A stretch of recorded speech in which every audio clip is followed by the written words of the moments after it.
of gold traders across the country, a factor that has denied the country any substantial gains from gold discoveries in Kenya. The tide, however, changed somewhat in 2011 when GoldPlat PLC, a British company, acquired the first gold mining license in the country since independence. The license was issued for the Kilimapesa gold mine in western Kenya's Migori region, where our earlier story again was featured. Now, the GoldPlat PLC was awarded a 21-year renewable mining lease. The company estimates that the Kilimapesa hill could hold over 8.2 million tons of gold. Further estimates indicate that the company is set to generate over 10 billion shillings in revenue from the mining venture. The total value of the 8.2 million tons of gold at Kilimapesa could run into trillions of shillings, with international gold prices currently at $1,300 per ounce of gold, or 110,500 shillings per ounce. Now, 1 kilo is equal to roughly 35 ounces. The company had initially estimated to generate 150 direct jobs to run its operations, but has since stopped operations at the Kilimapesa mine due to a sharp fall in gold prices, which dropped from $1,746 per ounce to what I quoted just a moment ago, $1,300 per ounce. The company has also pointed to what it calls unpredictable mining regulations in the country after the government, through the Ministry of Mining, announced that it would be introducing a 35% ownership rule for all mining ventures through the mining bill. The government has also increased royalties from gold mining to 5%.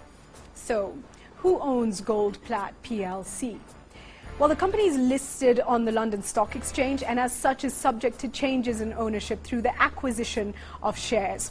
The top shareholder is American asset management group Fidelity Worldwide Investments, which acquired a 10% stake in the company earlier this year. The other top 5 shareholders are a series of nominee accounts, making it rather difficult to establish the nationality and identity of the shareholders. Well, let's take a look now. There you have it, FIL Limited, with 10% shareholding, as we mentioned. That's about 16 million shares, just under 17 million. Barclays share, 12 million shares there, 7.39% shareholding, and TD Direct Investing with about 11, just under 12 million, 11.7 million shares, 6.96% shareholding is what that represents. There we have FITL Nominees Limited, 9.5 million shares, that's 5.64% shareholding. FITL Nominees, again, these are nominee accounts, as we said, very difficult to ascertain who's behind them. 8 million shares, 4.76% shareholding. And Hargreaves Lansdowne, 7.35 million, 4.37% is what they hold. LR Nominees with 4.32% shareholding. HSBC Client Holdings, again, difficult to identify exactly who is behind these accounts, 3.53%. And Hargreaves Lansdowne, again, we have 3.52% that they hold.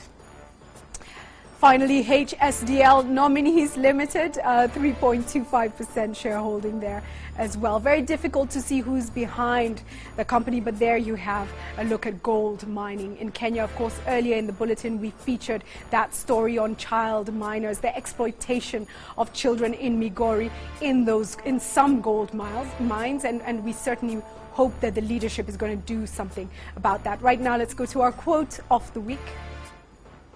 And it reads, "It's easy to make a buck.